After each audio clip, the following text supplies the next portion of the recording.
What's up YouTube? I just wanted to make a quick video explaining why I believe the Sony Sports Walkman should be your first Walkman when you're getting into cassettes, and I'll explain why. For one, I know TechMoan made a video explaining what cassette players you should go for, or portable cassette players you should go for when you get into cassettes. I agree with all the options that he's shown on his video, but the problem is they are either pricey or hard to maintenance. And I believe when you're first getting into cassettes, you want to get something that's cheap and easy to do maintenance on. So therefore, I believe the Sony Sports Walkman is the best way to go. And here's why. For one, if you look at the build quality of the Sony Sports Walkman, it's very heavy duty, has a very high quality, it's shock resistant. Like for example, I like to go to the gym a lot, and when it comes to these typical Walkmans, if I drop this, like when I'm doing pull-ups, this thing will literally explode because it's only held together with clips. Secondly, if the speed is off, say your cassette player is playing too slow or too fast, with this guy, you have to take it apart, and it's behind here, so you can't even put batteries in there to test the speeds. You'd have to have a DC in to do so. While with the Sony Sports Walkman, it's right underneath here.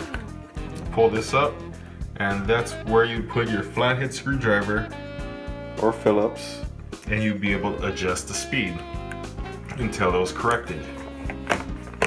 Also, as if you can see in here, when you engage the head, there's little openings right there to adjust the tape head, adjust the azimuth alignment.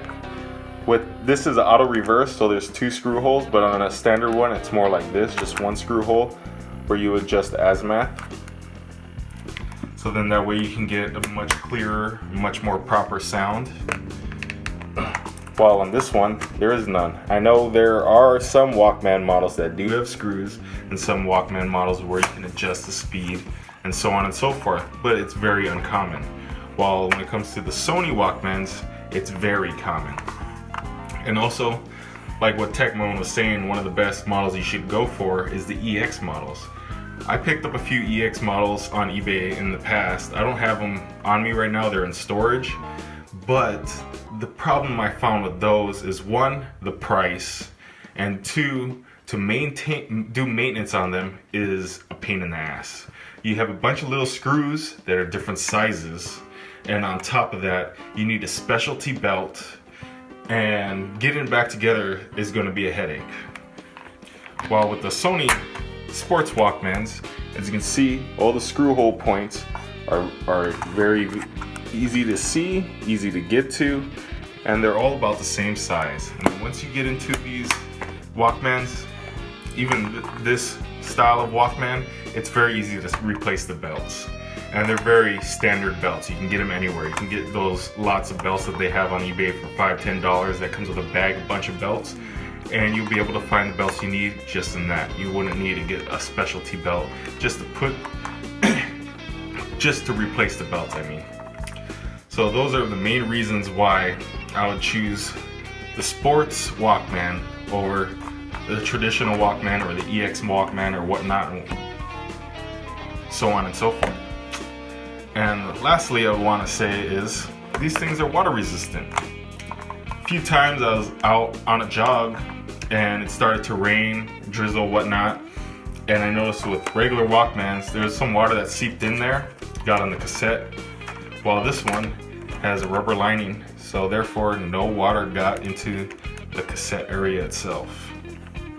The only problem with these Sony Sports Walkmans is the cassette door. Let's see if I can open this up. I mean, not the cassette door, the battery door. Excuse me. And these tend to break, but that's not too much of a big deal because once they're in place, they don't really pop out. Only when you're replacing the batteries they tend to pop out. So to me, that's not too much of a concern. I would find one that does have the door with it, but if you find one that's broken, not a big deal. And I want to, lastly, before I go, I want to mention the pricing on these. I noticed with the sports Walkmans, they tend to be about only, I would say, anywhere from $15 to $29. Same goes for these. For some reason, these tend to go for a little bit more. And the audio quality is basically the same. So yeah, if you don't want to break the bank, you want to pay as low as 15 bucks for a Walkman. You want something to be sturdy, something that's drop proof, easy to maintenance, and would probably last you a long time. I would say go for the sports Walkman. And that's about all I got to say for today. But until next time, thanks for watching.